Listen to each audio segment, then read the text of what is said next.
Jésus dit à ses disciples, en vérité, je vous le dis, si vous demandez quelque chose au Père en mon nom, il vous le donnera. Jusqu'à présent, vous n'avez rien demandé en mon nom. Demandez et vous recevrez, afin que votre joie soit parfaite.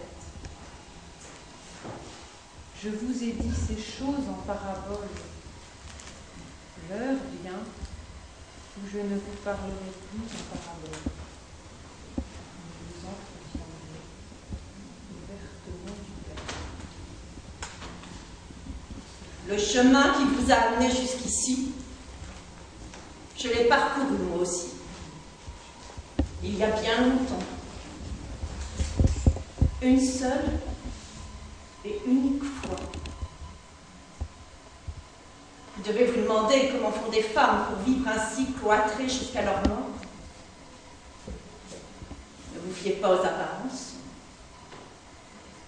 Le couvent n'est pas une prison.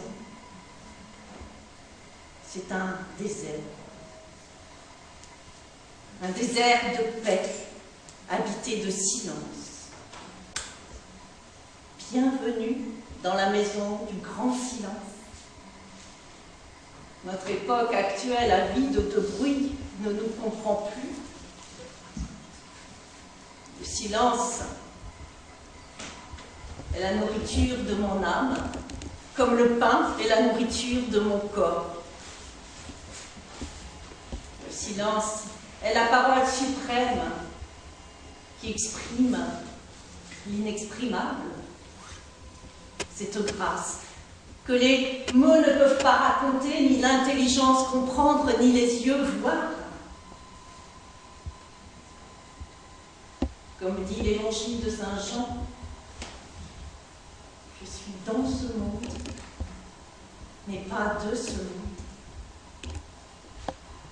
Mon âme, ayant ainsi fermé ses regards sur le ciel, entre ces murs, je suis libre. Toujours plus petite et plus humble, avec comme seul désir m'unir à toi, Seigneur, et comme seule richesse sur cette terre, l'amour. Oui, ma seule richesse, c'est l'amour. Vivre d'amour, c'est donner sans mesure, sans réclamer de salaire ici-bas. Ah oui, je donne.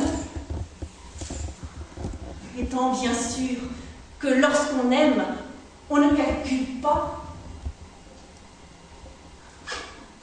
La bonté du cœur s'épanouit dans le travail et la prière.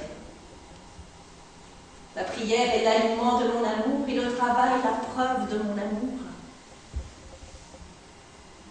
Chaque prière, fût-elle celle du petit pâtre qui garde ses bêtes, c'est la prière du genre humain. Ce que fait le petit pâtre de temps en temps, par un mouvement de son cœur, cette simplicité de l'âme, ce tendre abandon à la majesté divine.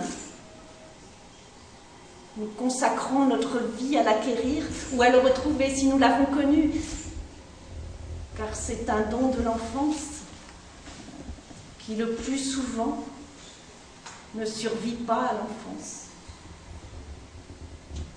Une fois sorti de l'enfance, il faut très longtemps souffrir pour y rentrer. Comme tout au bout de la nuit, on retrouve une autre aurore.